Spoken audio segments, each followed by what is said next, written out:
Okay, I think it's time that we can get started. Joe, can you let me know if you can hear me? Just type something in the chat.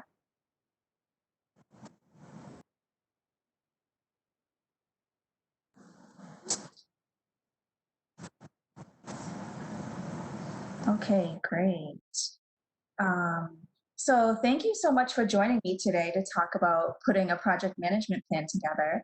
This is part 2 of our project management webinar series. The purpose of this series is to help researchers and staff organize and run projects effectively. Project management includes a lot of content, so I split it up into different parts.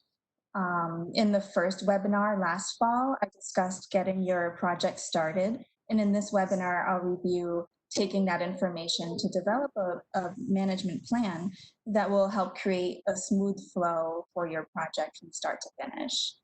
If you didn't see that part yet, it's no big deal. You can check it out on our center event page to view if you wanted to check it out. I'll post a link at the end as well, but you don't need to have watched that before this webinar.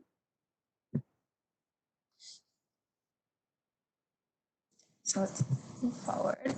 So we are using YouTube Live to view this webinar.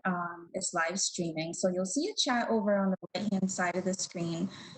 Feel free to type in any questions that you have throughout the webinar. And you can also send an email to us at mhealthcenter@uconn.edu if you don't want to use the chat. You could send your questions that way as well.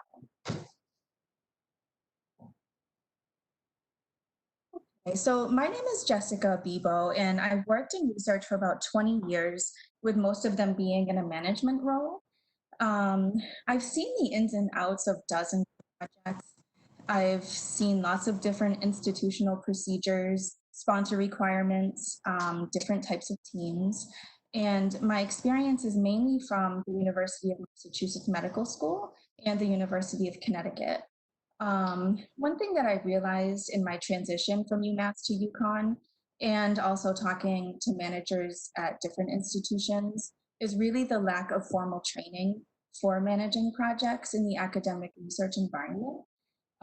Most of my experience that I've gained throughout the years was really through mentorship or being self-taught. So I feel like there's a huge gap here. Once I received my project management certification, I was able to apply what I learned directly to our projects, and it really helped me greatly. It was a world of difference. And so this is really what led to my passion about bringing these standards into this kind of environment, and to try to help as many people as possible, whether they're new investigators, coordinators, research staff, anything. I just want to help.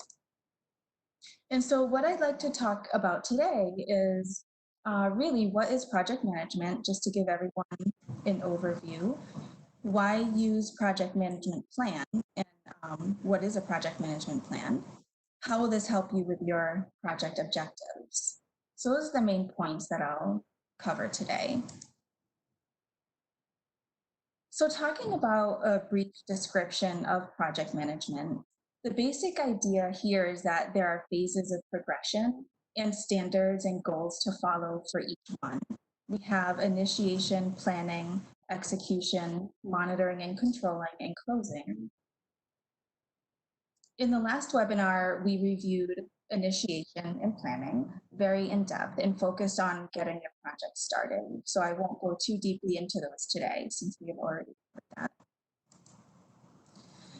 During this phase, it's really important though to break down the main scope of your project into smaller pieces. You want to start at a high level and then define your budget, talk about your timeline, and get your schedule in place. Identify your project needs and your communication plan with all of your stakeholders or investigators and staffing. And identify your quality plan.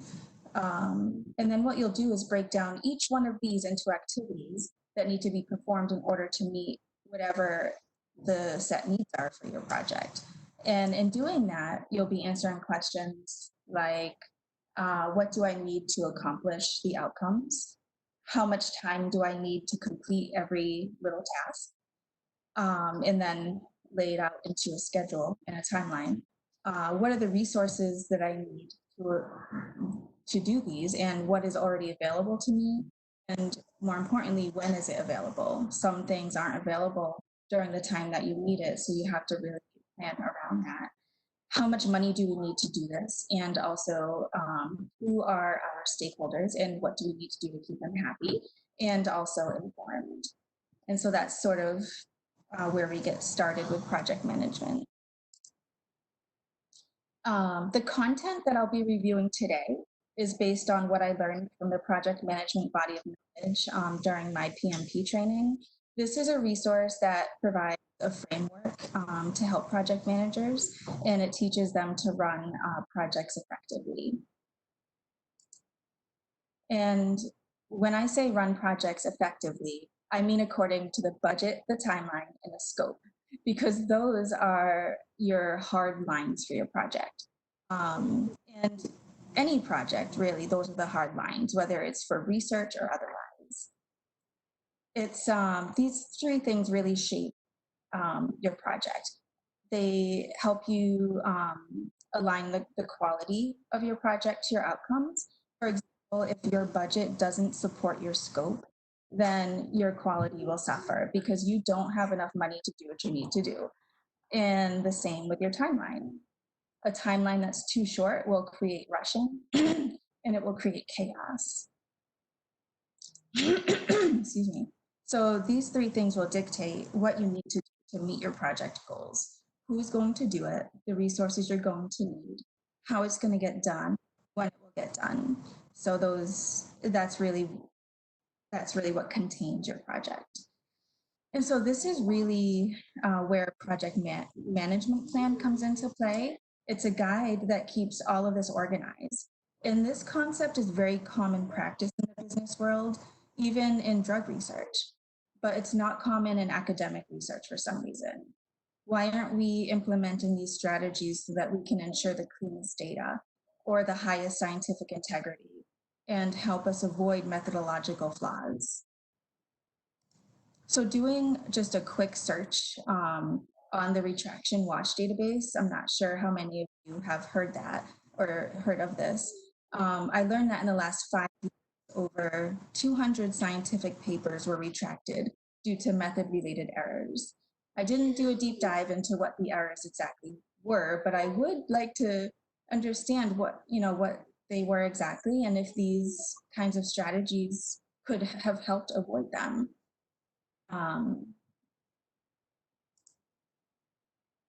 And so when we're talking specifically about creating a project management plan for a research project, we need to dig deep to pull out all of the pieces. Your grant starts out very high level with your aims. So you have a brief statement that includes an overall description of what will be done during the project. And this typically comes from your grant. You don't typically make that up as a project manager. The aims then expand into other areas. So taking your methods, your budget, your timeline, and reporting, for example, those are some areas, although there are many more, such as data management and analyses, different things like that. But just let's take these, for example. You want to break these down and think about each task that's needed to accomplish the goals within these sections. So for example, let's talk about methods. When you break down the methods, you think about things like, how are we recruiting participants? How many do we need? Do we have multiple intervention waves? What measures are we administering and do we need to purchase them? Do we have permission to use them? How do we get permission? So there are different things to think about and consider for that. So that's what I mean about deep diving into these individual activities. When you're talking about budget, you'll want to think about restrictions and any resources that you're needing, like staffing. What do you need to perform the tasks, how much money do you have to put towards that staffing? And does everything map on to your timeline? Um, Especially your budgets. Do you need to plan for an extension? Did what you budgeted for in year one happen, or do you need to plan for it in year two? And can you do that with your timeline and with your budget? So that's something you want to keep on your mind, and really pay close attention to that. And what are your reporting requirements? Um, you have IRB, sponsors, investigator required updates. Maybe you have multiple sites, and so they all want different types of updates. Maybe you have multiple PIs, and they require different types of updates. So you can see this is a lot. When you start deep diving into these individual activities, it really starts adding up. And so now let's talk about how to keep all of that straight and organized. So what is a project management plan? When we're talking specifically about creating a project management plan for a research project, like I was saying, we dig deep into all those different pieces. And your grants, I think I just talked about that. Hang on a second, let me just check my slide real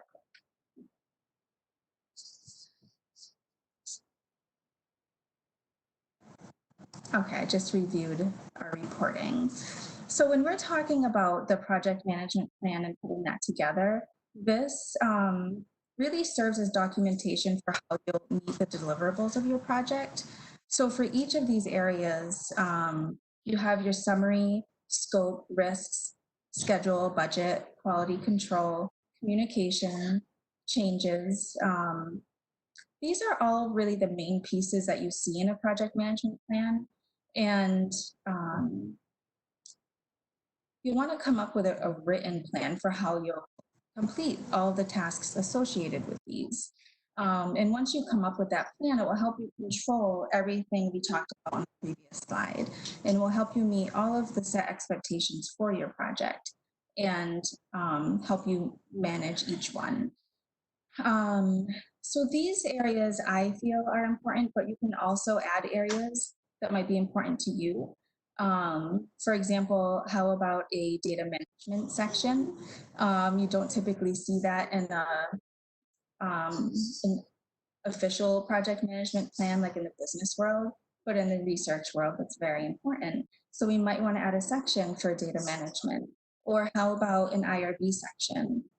There's a lot that goes on with the IRB. You have the initial submission, any modifications, um, annual renewals. So, it's not set in stone. I mean, add whatever's going to help you manage your project. So let's go to each section. I want to start with the summary and then your scope, because those two will really dictate what's needed in all other areas. And this is what a project management plan looks like. So I just wanted to show you a little brief example. You have your different sections, summary, your project baselines, your scope, management, cost, quality, and each one is broken down into each section, and we'll get into each one of these.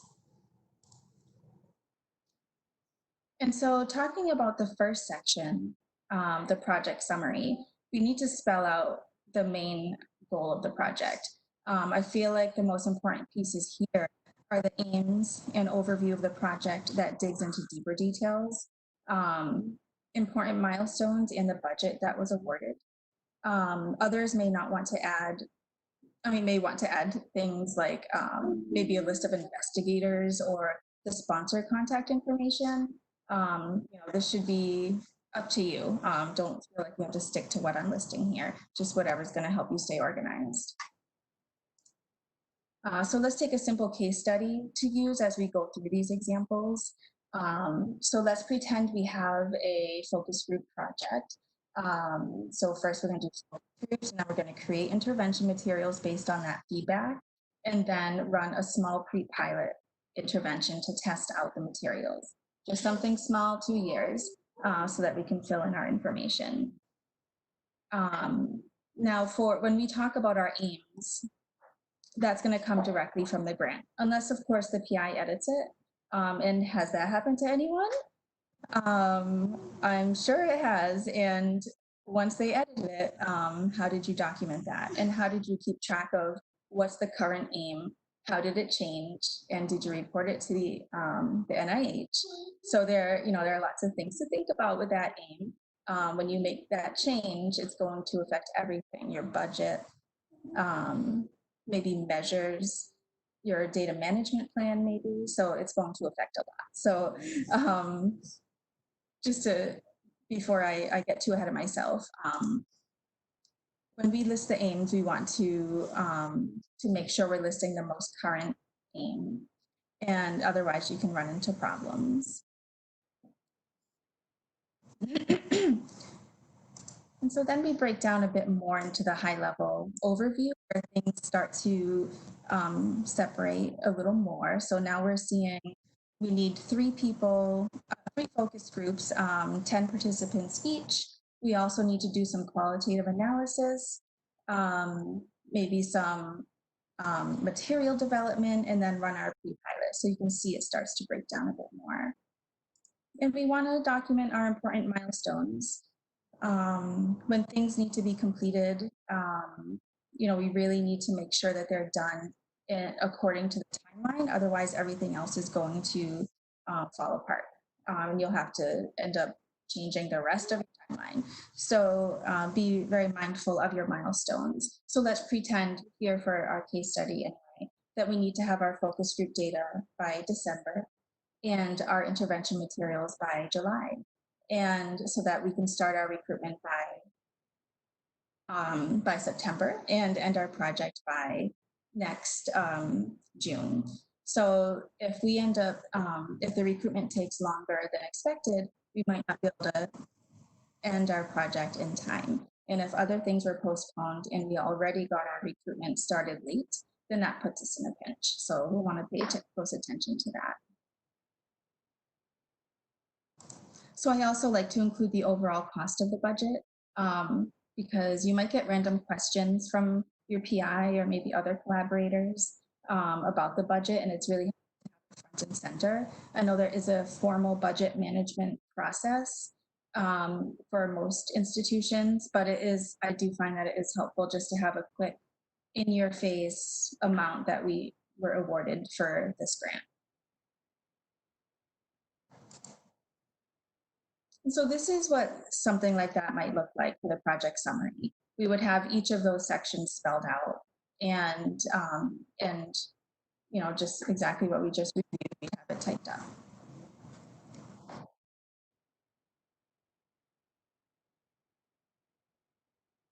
If there are any questions yet, feel free to post them in the chat. I can pause and try to answer them. So now moving on to the scope section. The scope is really everything that needs to be done for you to answer your aims. Remember when we talked about the grant sections before? This budget timeline. So now this is when we want to take each of those and identify specific activities and break them down into tasks and subtasks. For example, talking again about our focus group case study, let's break down the recruitment step. We need to really drill down into that, to break it up, to find out what we need to do to accomplish it. Recruitment isn't just calling participants to see if they're eligible. When you really start to do a deep dive, you realize what else is included. We also need to have a data set in place. So we need a data manager to create those data sets, the tracking, the surveys. We need it tested, making sure that it's functioning. We need our statistician to look at it to make sure it looks good to them. And we need a protocol written so that all of our staff can follow the recruitment process correctly. We need to, we need a recruitment strategy in place so that people are following our plan and that we have participants, calling into the study. So these are just some things we need to think about for recruitment. So you can see, like, as you start to break down, you have a lot of things to consider. Furthermore, we're going to keep digging, and then that's going to tell us what we need to actually do this, what staff we need, the cost that we need to do it, the time frame that we're going to need. So let's say for this focus group case study, we're going to need a data manager for 20 hours to develop those databases. And we also need some staffing to test it out. What about compensation? We'll probably need some human subjects compensation. Maybe we have costs related to advertising our ads, and that's where this gets spelled out during your activity list and your attributes, which is really the cost needed to do everything and the time. So next, what is the communication that will take place for recruitment? For example, how are we going? Are we going to book weekly meetings? Do we have someone being accountable for our recruitment plan ongoing? So do we need to be reporting things every week? Do the other sites want to know how we're doing? Because maybe another site is doing the focus groups and we're just recruiting. So you'll want to think heavily about your recruitment plan and what sorts of meetings you want in place or progress updates. And how are we going to manage recruitment?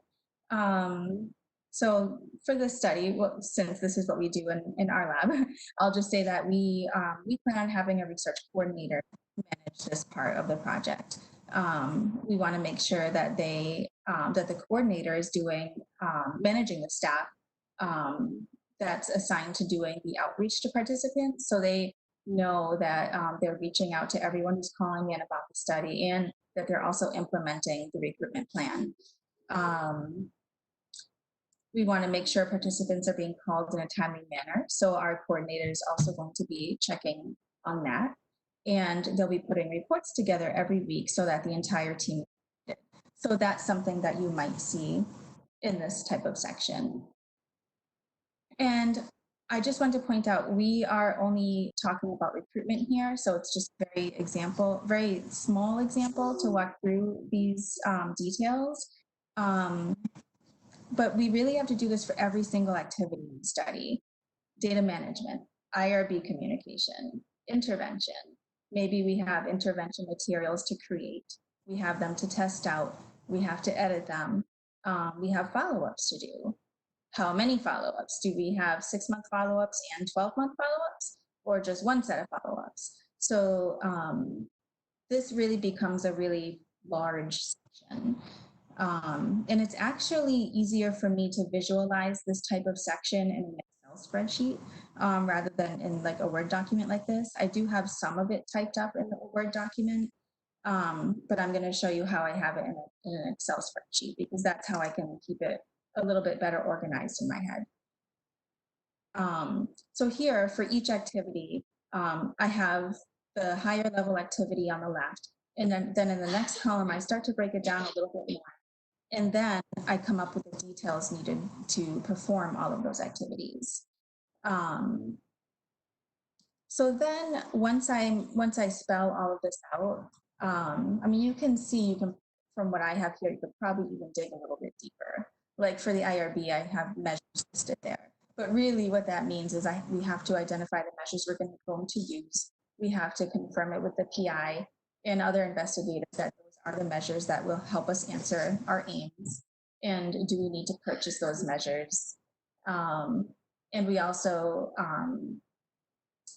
do we need to modify the IRB with any measures? So you can see like you could continue digging and digging and digging.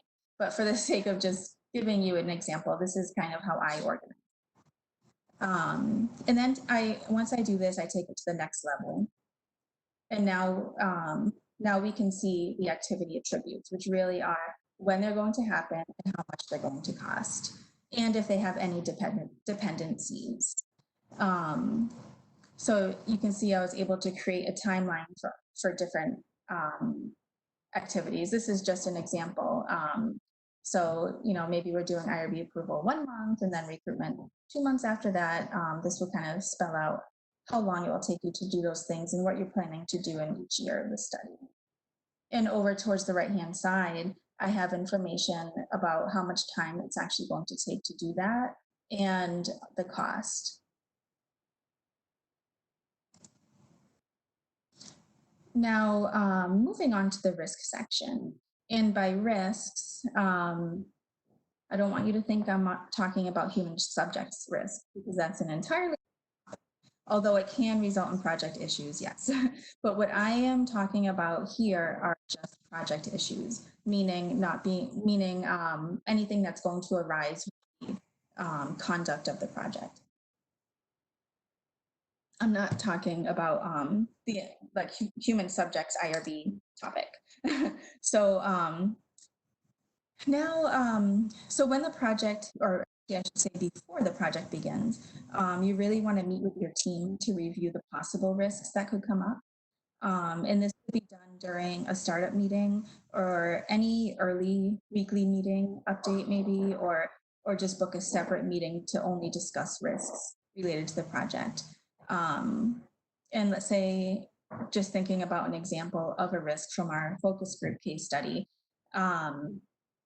maybe one risk that comes up is we're not able to meet recruitment goals, or maybe since we need to record and transcribe the focus groups, I guess a risk would be a recording failure. Maybe our recorder didn't work or something like that. So let's say we identified some risks, and now we want to come up with ways that we can work around that in our contingency plans. What you want to think about is first really is how to avoid that risk from happening. But then if, there are sometimes you just can't avoid a risk from happening, and you have to be prepared for when it actually does happen. So you want to come up with a plan for how it's going to be handled. So let's say for our contingency plan for recruitment, we can maybe have some extra funds put aside if we need to advertise in more locations. We'll find some ways to really beef up our recruitment in case it's not going to be going smoothly. And in terms of our recorders, perhaps we want to have some backup recorders running and go with 2 recorders instead of 1 recorder, so that in case one fails, the other one's working. Or maybe have 2 different devices, have a computer or a phone recording, just having some kind of backup plan. And maybe we want to add something to our protocol for, maybe we need to test the recorder before the group starts. So those are some things you might see in a contingency plan for this. And one thing I want to really just, hit home is to just really document all of this, because you will refer back to it, I promise you. So these risks are going to come up, and it will be great if you can just say to your investigator, look, this ended up coming up, and this is the plan that we had in place. So can I move this forward, starting tomorrow? And that way, you already have it squared away. You just have to take steps to move it forward. In terms of managing this plan, not this plan, this section for the risks, you really want to have someone in charge of them, who's going to be made aware of the project issues, and then how are they going to handle it, and what approvals do they need before moving things forward. So you'll want to make sure that you have all of that squared away.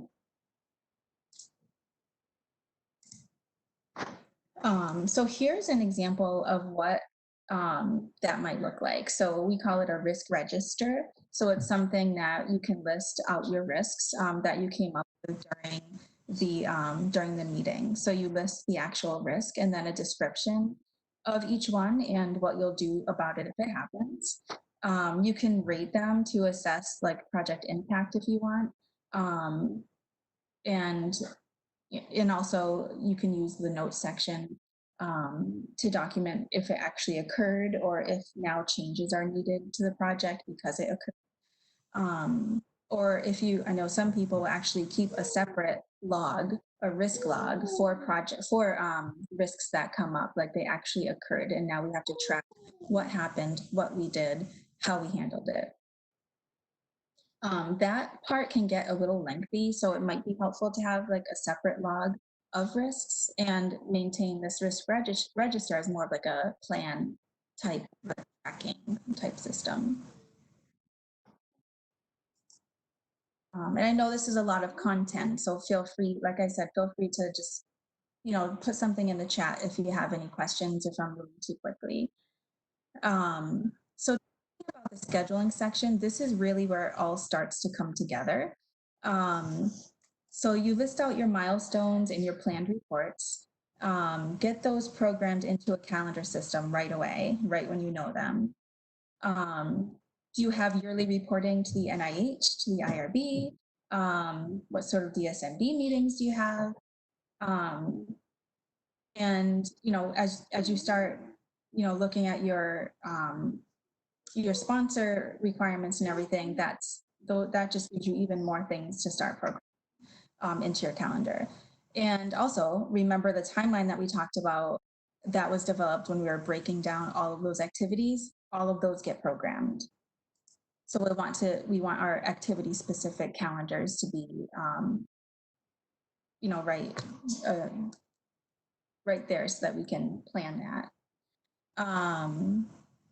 And there are a lot of programs out there. You want to think about what you're going to need to put all of this together and to stay on top of everything. So, at a bare minimum, I would say find something that has calendar features and a task list, maybe that's shareable with the team so that everyone can stay on the same page and can interact with each other about similar things,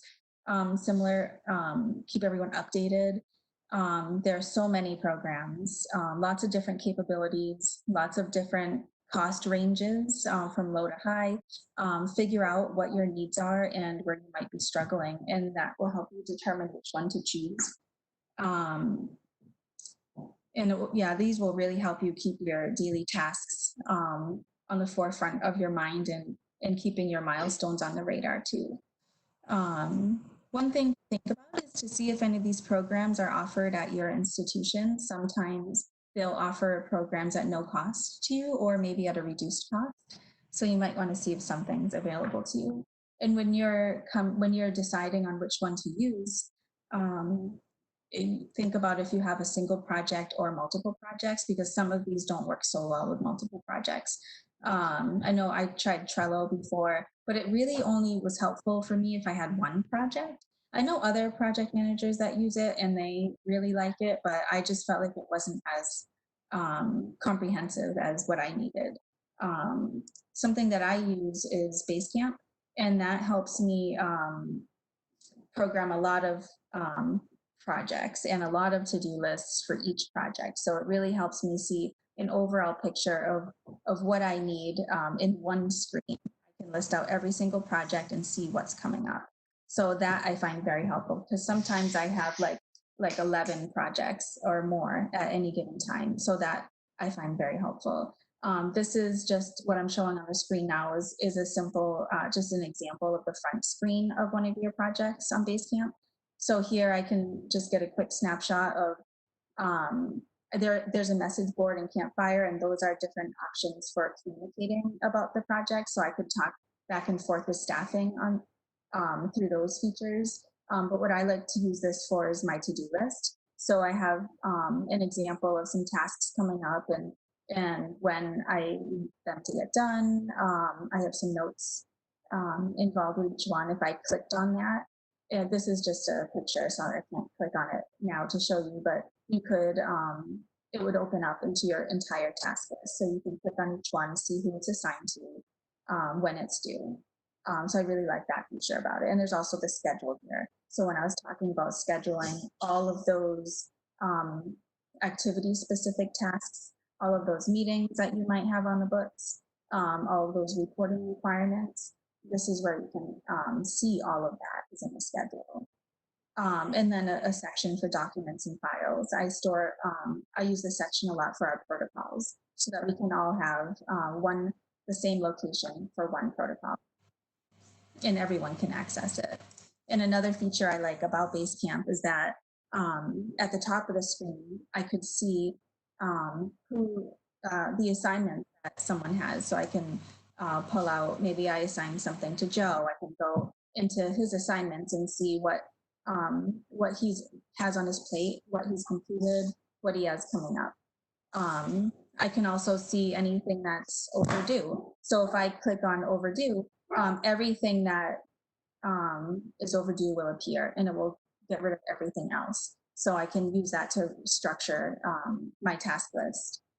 So I find that very helpful. So this works well with multiple projects, although there is a cost. I forget how much we pay, but it's a yearly fee, and but I find it very helpful. So that's just an example of when you're scheduling and thinking about your schedule section. So we talked a bit already about the budget, um, and we discussed it in the context of what was awarded, what the activities cost. We talked about setting like funds aside for a contingency plan with the recorders and recruitment. So this section really, it consists of your grant budget and your justification. So usually by the time the grant comes in, it's already awarded, and and already like spelled out. You already have your budget in place. You have the justification. You know what your budget's going to be spent on. And I mean, hopefully that's already done. If not, you might find yourself in a pinch, but typically that's already done at this stage. But you could also use this section to list any expenses that you were not anticipating. As you're going through your study startup, you may have identified different things that you need to consider now. So you can list any changes, or maybe your PI did modify one of the things and now it affects your budget. So this is where you want to document that. Definitely, have a plan for your budget management. You want someone on the team looking at it regularly, monitoring expenses, meeting with the financial office, really on top of that. I found this helpful to stay on top of our project balances, and it also helps me see how well the lab is funded and for how long, and what our projections look like. I can consider staffing coverage as well. So I really suggest having someone in your lab on top of that. Just to look at what that section might look like. You could list out your costs. How did you identify these costs? And then you can talk about how you actually drilled down and came up with those attributes. And remember, like, the budget isn't going to be in a Word document. The budget is usually separate, and based on what you submitted during the grant application. It's in like a spreadsheet or PDFs, things like that. What are the staff that we're going to need for this project? Do we need a statistician? Do we need a data manager? And what does the timing things mean? So you need a statistician for just 10% in year one and then 5% in year two. How am I going to cover them for the rest of their time? How can I keep them in the lab and only cover them on this project for 10% and 5%? Do I have a project manager?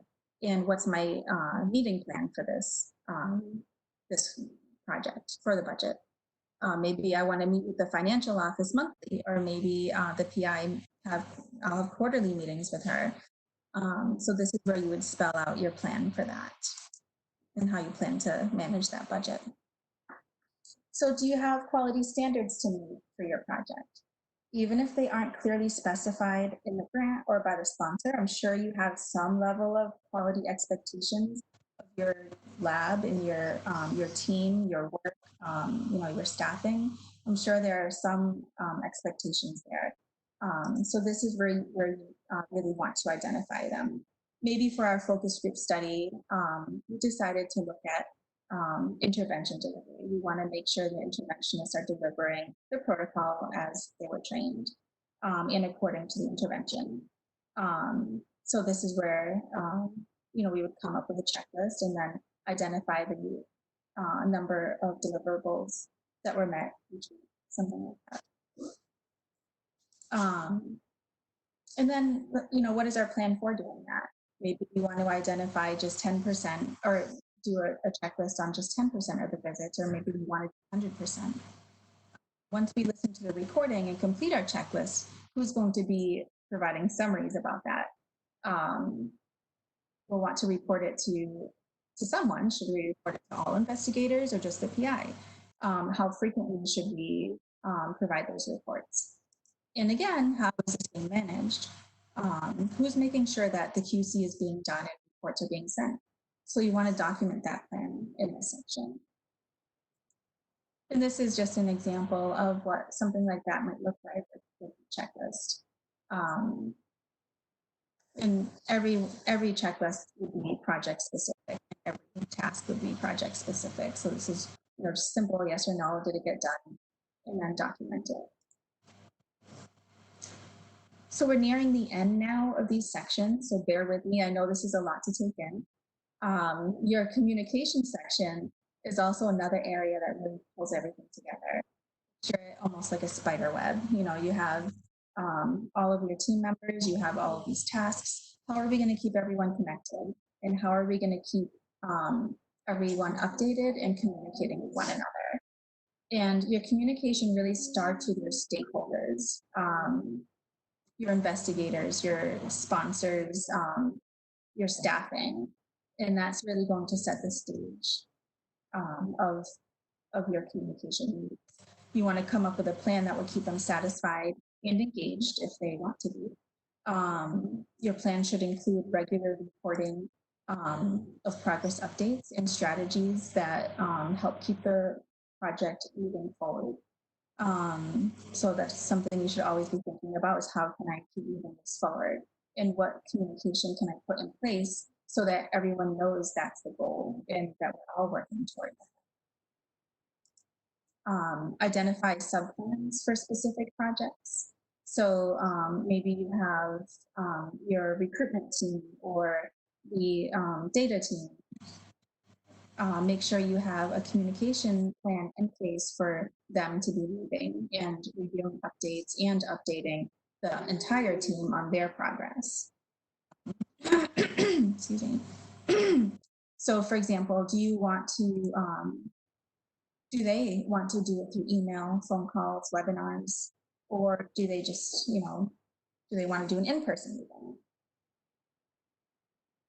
And will those meetings be weekly or monthly, or maybe just yearly is fine? So you want to make sure each of those has a frequency and method and a team assigned. This is what a recent communication plan that I have for one of my projects looks like. So we have the type of meeting listed in one column, and then how are we going to be conducting that meeting? Who's going to be participating, and when will it be? When do we expect it to be done? So this will help us keep this particular project moving forward, and making sure that everyone involved is staying updated accordingly. So now wrapping up the sections, wrapping up with the change management plan. This section is a bit different from the other section. It doesn't involve tasks or budgets or schedules that result in a project completion. It's more of a management process. How are we going to manage changes in the project? When a change happens, it snowballs no matter how minor the change is. Like we were talking earlier about a PI changing the teams, that's a major change. No matter how little it sounds, it's a major change. So let's talk about a change, for example, maybe from the focus group study. Let's say we're having difficulty recruiting. So we decide to increase our compensation for the focus group from $25 to $50. It sounds like a simple change, right? Well, think of that simple change like one little gear attached to a whole bunch of gears. If you turn it in one direction, all of the gears are going to spin off as well in like other directions. So that's what a change is like, and which is why it's so important to have a process for handling and documenting these changes. So what other gears do you think we should think about for this change? The first thing that comes to mind for me with any change would be the IRB documents that are needed. and any other types of IRB approval. We need to update our compensation sections, any recruitment materials that indicate that amount, like recruitment scripts, flyers. Then when you update the IRB, you always need to think about how much time it's going to take for that to process. Because, let's face it, sometimes, the amendments don't go through immediately and it takes some time. So we have to work that into our timeline. And so now we have our timeline that becomes affected. And then our budget becomes affected because we have to rebudget that money. So we have to come up with, this extra money. Where is it going to be coming from? And move it into our compensation line item. And if the time becomes affected, that might affect the budget because maybe you have to fund staffing for just an extra month or something like that. Oh, but hang on. Did anyone check to see if purchasing and the post-award office approved this rebudget or approved that we could send this money to participants in the form of gift cards? It's not all a change like this isn't always as simple as it seems. I know we have a pretty strict purchasing office and things don't always get approved. So that's something definitely want to consider. With any change, you just want to really think ahead and think where we might hit some problems so that you can work around that before it actually happens. And so then talking about the change management section, it should include a list of the changes that have happened and all implications of that change. And so what documents need to be edited. Like I was talking about the IRB protocol and the recruitment materials, those need to be edited. Are there any additional trainings that are needed with this change? Do we need to update any protocols, revise budgets? Each of these things that were affected by this change should be represented in the appropriate sections of your project management plan. For example, in your schedule section, if your timeline is affected with this change, make sure you update the timeline in that section.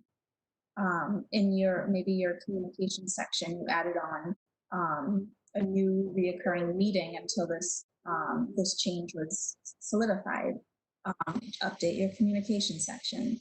Document any approvals related to this change. Do you need PI permission or sponsor approval, IRB, purchasing? Then indicate, who's in charge of this process and how are they going to be managing it.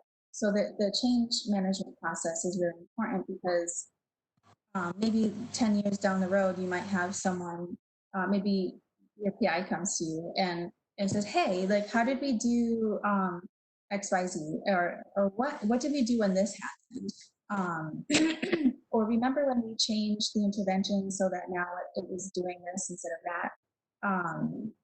You're most likely not going to remember that 10 years from now. But if it's documented, you can quickly say, well, I don't quite remember, but let me pull it out for you. And you can pull all that documentation out then and there. And your project management plan should really be a plan that incorporates the original plan, listing out any edits, modifications, so that it's always current. The plan you're looking at is always including everything so that you don't ever forget details. Just an example of what a change log might look like is, let's say, taking our human subjects compensation, for example. We did update it from $25 to $50, and this is the date we updated it. It was approved, and now here are our next steps. In this change log, we'll also want to include that we need to update our project management plan to accommodate this change.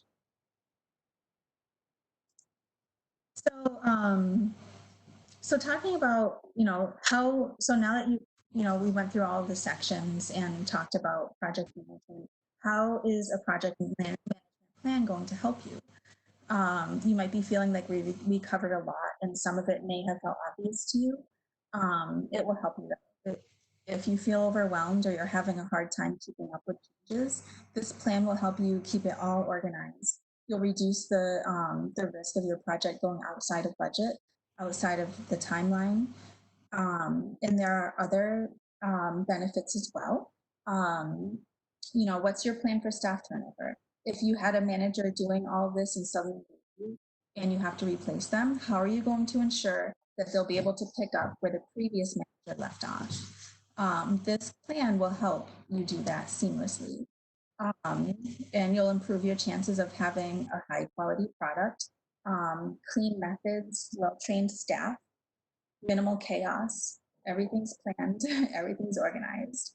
And, let's face it, having this type of success increases your ability to secure future funding as well, because, people see how well you did and it will show in your work. So I hope that this has helped you, and feel free to post any questions. Um, while I'm waiting for you to post questions, I'll just answer some um, from the email. Let me see. Will you be able to share the examples of the documents you are reviewing? Yes, absolutely. Just feel free to email me. My email is on the slide, and I can email whatever it is that you would like. I have templates of everything that I reviewed today. So what else? How do you typically create or update the project management plan? So this is a great question. Um, you only really want one person to manage it. You don't want to have multiple people with their hands on it. I think you can have multiple people putting it together, but really once it's finalized, you really only want one person managing it and being in charge of editing. So in my office, I'm the lab manager, so I can create it and edit it. I think a coordinator would be good to do that as well, but you don't want more than one person doing it. Let's see, any questions in the chat? See if there are any other emailed questions. Let's see, I have one here. What kind of communication do you use for multi-site trials? Oh, that's a good one too. So that really depends on your investigators and what the needs are of the projects. What do they want and how often do they want it?